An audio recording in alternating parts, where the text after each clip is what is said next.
A show that tackles the big issues affecting the BVI and the rest of the Caribbean. Searches for answers to today's big questions and gives viewers a unique perspective on developing stories. Follow the big story with me, Kathy Richards, only on GTV.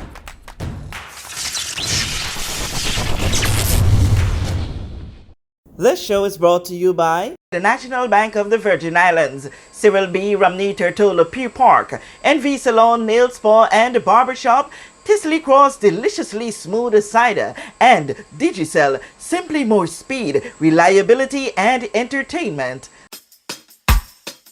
Tisley Cross Cider. Tisley Cross Cider. Deliciously smooth.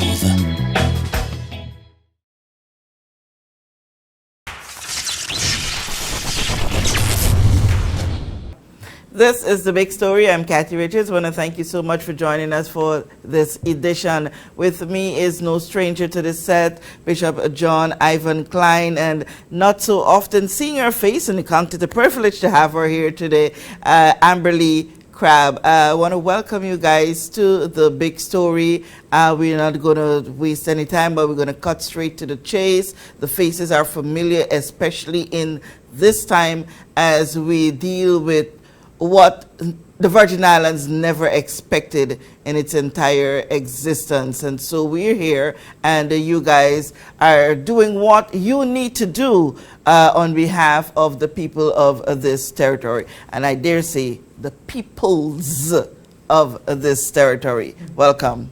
Thank you, Kathy. All right, so we're going to kick it off first, Bishop. Very interestingly, conversations were surrounding so many different angles following the demonstration, and I must say a peaceful demonstration that had really great support out there in the heart of Road Town. The many conversations, why is this being done, why it wasn't done then and only now, and then we felt some anger, we felt some bitterness, while we felt some joys. Talk to us about these different feelings that were surrounding, are probably still surrounding the territory. Kathy, that's the beauty of a democracy, where people are allowed to express what they feel. Some of it is out of a genuine place. Some of it is out of a place of feeling not heard. Whatever the feeling is, the truth is we would not stand up and demonstrate if there was not a cause. And throughout this whole ordeal, I have tried to keep the focus on the cause. So there are many voices. There's some who, like you say, are saying, well, where you all were all this time. But the truth of the matter is we were in the background fighting. You and I sat on this set and we discussed the proposal sent to the governor from August last year, saying to them, we see how this is going to end. Mm-hmm. And we are appealing to you not to go to direct route. There are other options. So we have been doing what we can. So I would say to those who however, just want to complain, because there's that element. They do nothing. They stand for nothing. They just complain. They just complain, and that's not helpful. They want to divide. They want to attack. It's not helpful. This is not for us. I mean, 40 years from now, 30 years from now, I'm not going to be on the scene. So many of them will not be on the scene because we would have moved on, and we want to leave a legacy and a heritage for our children and our children's children that they can be proud of. We do not want to put them in the hands of the oppressor. And you can't see the UK in no other light but an oppressor, because that has been what they have done throughout the ages. Throughout the ages. And, you know, being a colonized country, we know what that's like. So we are here today to continue to call for unity, continue to call for the voices to support the cause. And the one cause is that we do not come under direct rule by the UK. Talk to me a little bit more about that unity that you speak of. Well, you can see from the government, from the top, there's a unity government. I think that it's commendable that they can lay down their political differences and partisanship and say, let's work together for one cause. And the people with the platforms such as yours on Facebook and radio shows and everything else, I would like to appeal to them that even if we disagree with the method, I believe that we can agree with the cause. I've heard very little dissenting voices to say that the UK should take over the BVI. There are some who feel that way. Let us not ignore them, and maybe they have good reason. I don't know. From where I sit, I don't see it. But whatever it is, let us put the BVI interests, the Virgin Islands interests, first above our personal agendas, advantages, voices. Let us speak with one voice for the Virgin Islands. It is how the people of Babel got God's attention. The Bible says the people were of one language, and they endeavored to build a tower that will reach to heaven.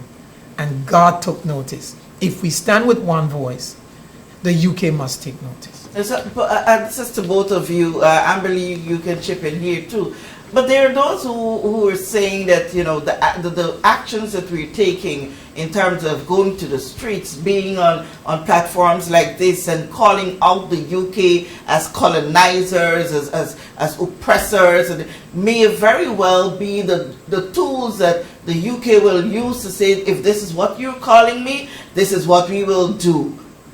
How do you speak to those who feel this way and are saying, then there are those who are saying, let the UK take over. We're going to have things like price control into effect. We're going to have a better scenario for persons who are from other places that are living here. The Virgin Islanders are guilty of beating down on persons not from the territory. Expatriates, the word I was trying to look for. How do you address those concerns?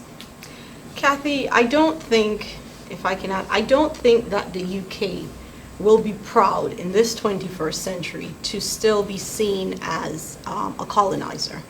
And I would say to persons who think that this could probably work in the reverse in our favor, in this modern century where there are so many alternatives to have a more healthy relationship, both for us as a territory and on the global stage, I don't think that the narrative is a very healthy one for them to know that you're still trying to take on these draconian measures with the people of the Virgin Islands. It's wrong, and we are seeing that on an international front where people are coming to our aid and they're speaking out on our behalf and they're holding the UK accountable.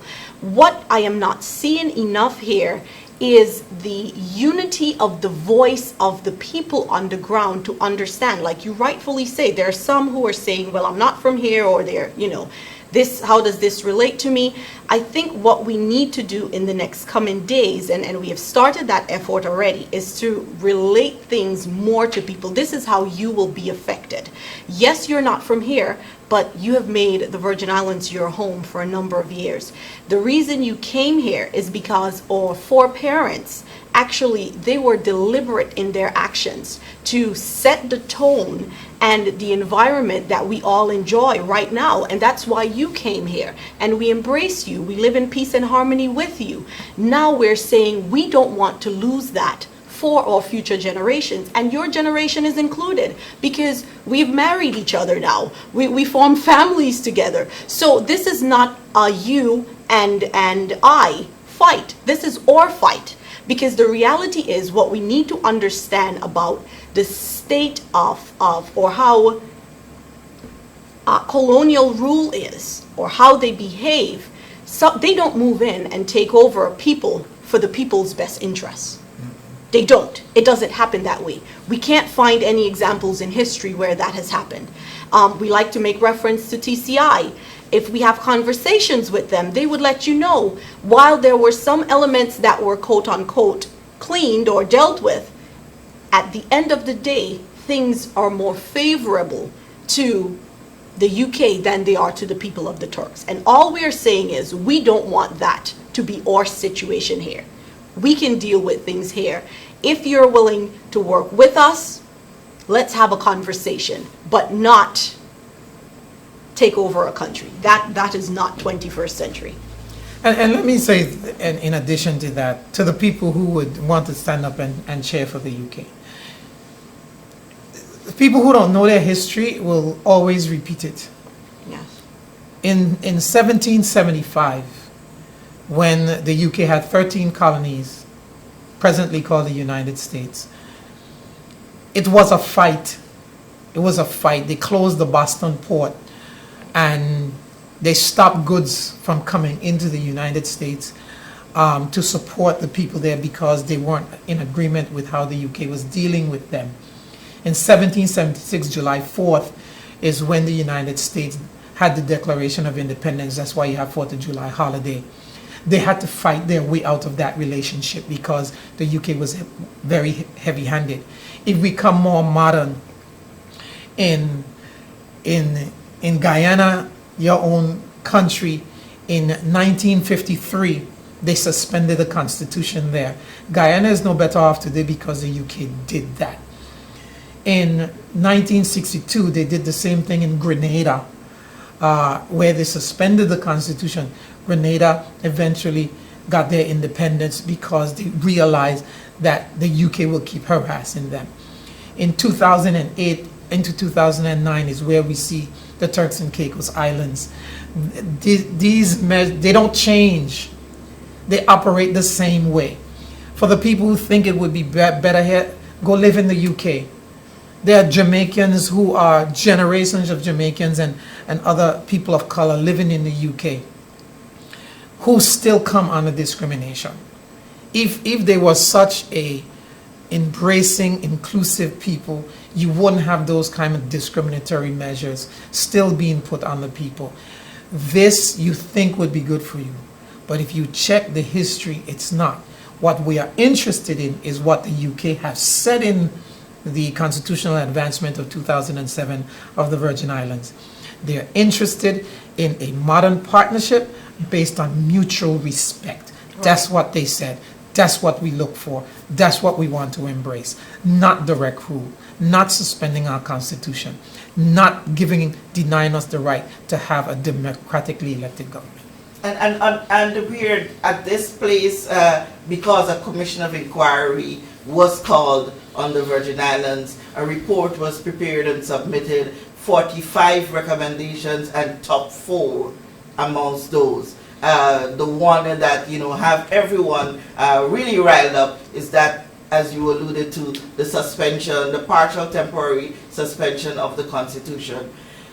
The people which you are leading are being proactive or further active against this. So tell us how this movement is going forward. Well, for one, tomorrow we have a demonstration, our second demonstration that we'll be putting on, and we are asking the general public to come out and stand in support with us. We are standing, the decision has not been made. What is scary for me this morning, Kathy, even on my way coming here, I'm constantly getting updates of things that are happening. Right now, we have a strange set of vehicles that have left our ports.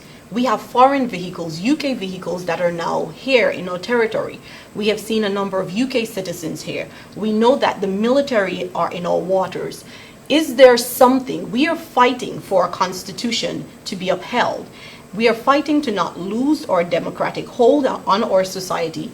Is there something that has already taken place or happened, or are they gearing up for something that we are totally unaware of because we are still under the belief that we are negotiating, we're in discussions? There are meetings being held today, from my understanding, in Parliament in the UK to discuss, we saw the paper that came out last week, to discuss the decision for direct rule in our territory. We have other meetings of the UN, the C24 delegation meets today into Friday. We still have an opportunity to put up some resistance to whatever we are seeing on the ground unfold before our very eyes, although we can't quite explain what it is. They're coming in, they're moving in, we're seeing it, but we still have a small window of opportunity. So it is important for us, if no other time, we understand now what we are up against, and we come out and stand together and say to the wider world and the region, because they are fighting for us. They too are against the UK suspending our constitution, and we need to show that in large numbers, we too stand for our constitution to be upheld. And the thing is, you talk about these vehicles. Now, I mean, vehicles with UK license plates in the territory, that should give you an indication, the mentality that you can just bring your vehicles with your own license plate and drive through our streets. That should give you the mentality. It is alleged, I'm not sure how true it is, that the police are doing exercise, riot type exercise with shields and masks and stuff. When you have the military in our waters, we are a peaceful people. Why bring your guns? Why bring your violence? Why bring your aggression to our shores? This is the way the British operates. We are not that people, and we don't want that here. We are asking you to respect the wishes of the people of the Virgin Islands and come into partnership if you truly care, because whenever they speak, what's in the best interest of the people of the Virgin Islands? No, your actions does not indicate that you are doing what's in the best interest of the Virgin Islands. They indicate what's in your best interest. And we will stand. And this is a David and Goliath fight. This is a Moses against Pharaoh fight. And we will not just fight on the ground, but we will fight in the heavens. We will fight on our knees. And we will do whatever it is, but we must cross this divide.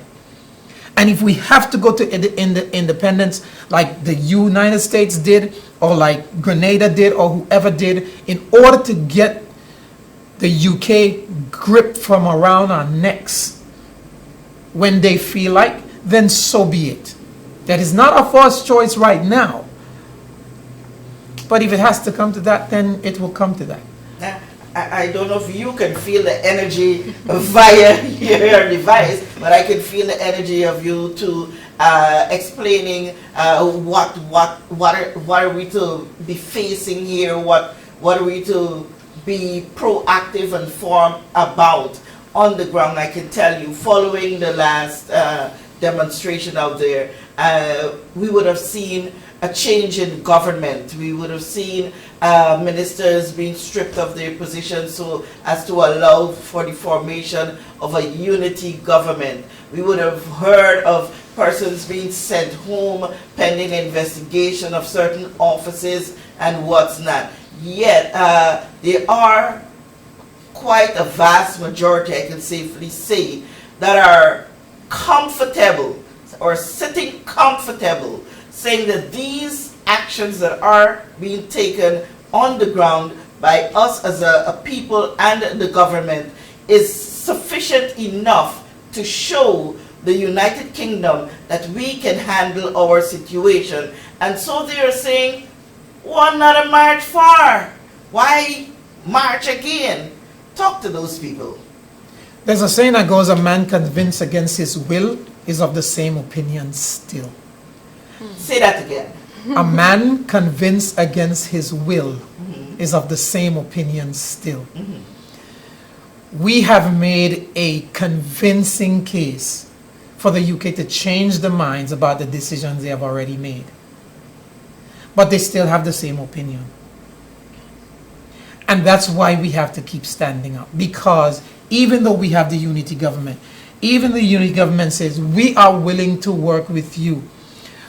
We have denounced the action of the former premier. We have denounced some of the things that have gotten us here in terms of declaring our interests in registered interests and all of the things. We have done that. We repent of the ways we've gone wrong. You have identified, because of the CoI audit, areas where governments needs to be strengthened. We are willing to work with you to do that. What else do they need? They have everything they need. The premier is gone, who was a thorn in their flesh, now has become an embarrassment to us. The Speaker of the House is gone, who was an embarrassment to all of us. And those whoever else have done whatever they're doing, and whatever else need to come, let it come. But whatever needs to, we are a nation of laws. We are law-abiding citizens. We have been that way. We can do this. We don't need for you to suspend our Constitution and think that only you can tell us what we need. It just.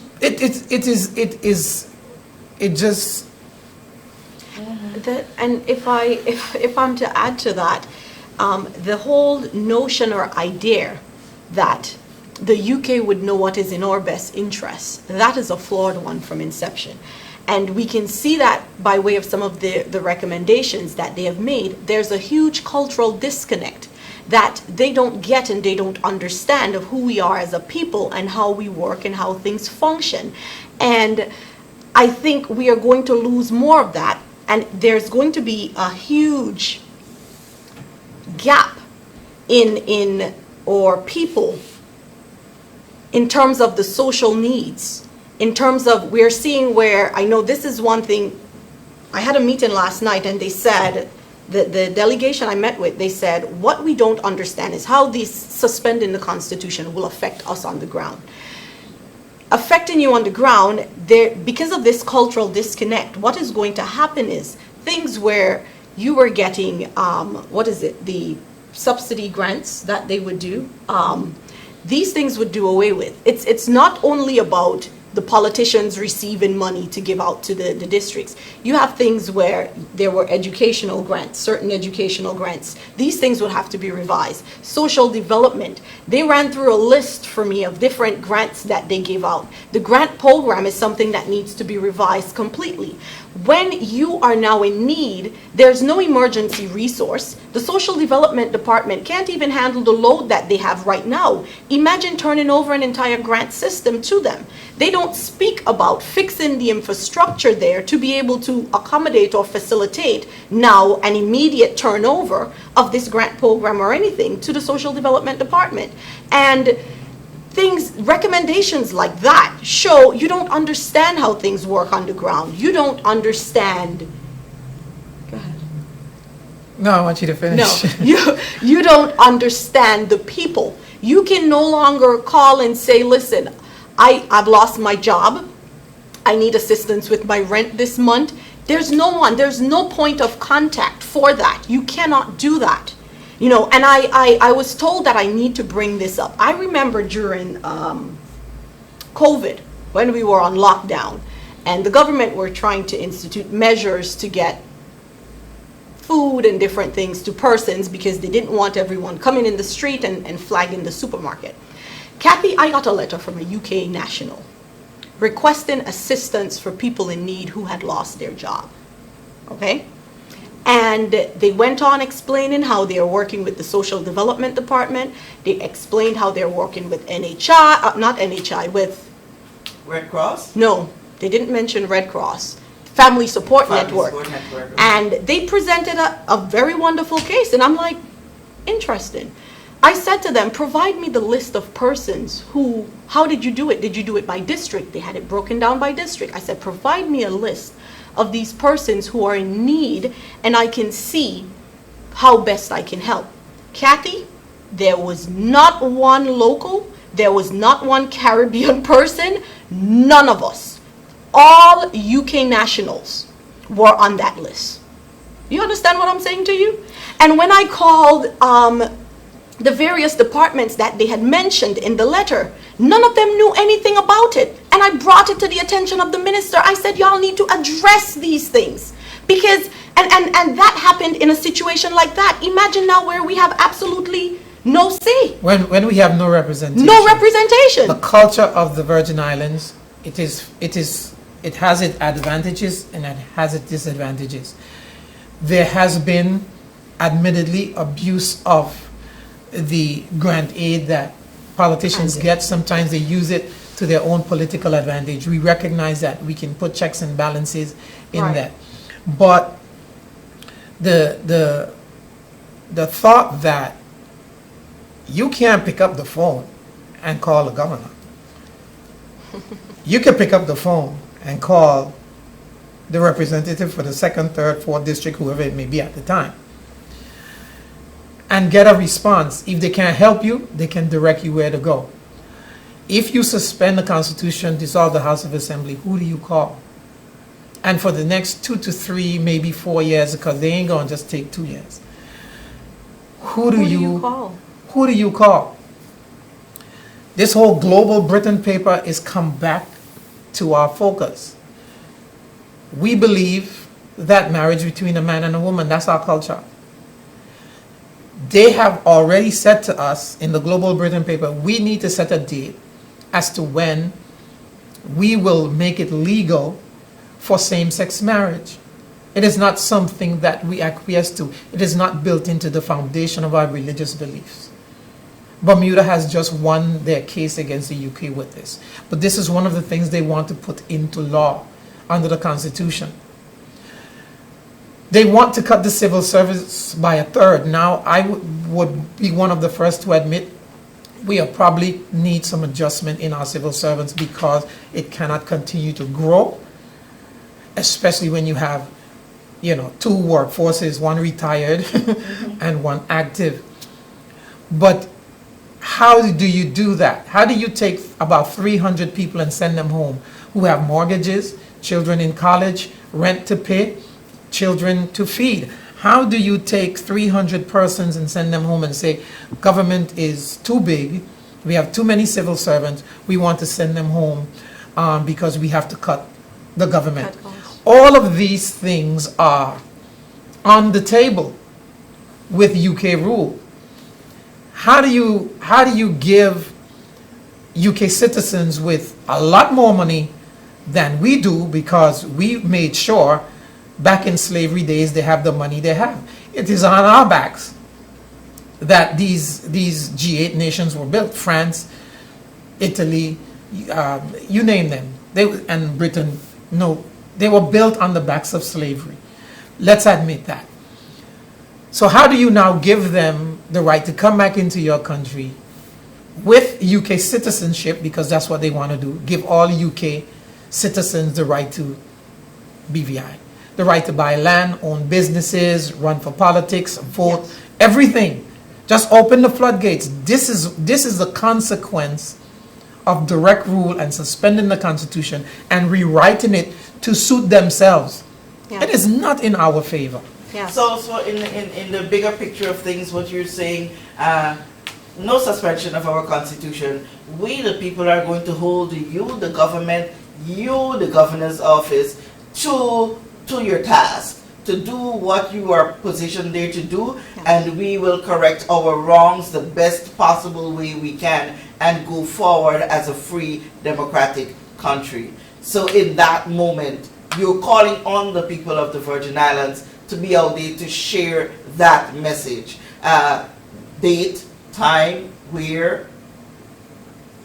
So it will be tomorrow, Wednesday the 11th, and we will assemble at the Governor's House, same location as the first demonstration, and we will start at 4 p.m. sharp. So we're encouraging and inviting persons to come out and join us, meet us. You could start to assemble from 3:30. I think we will have music happening.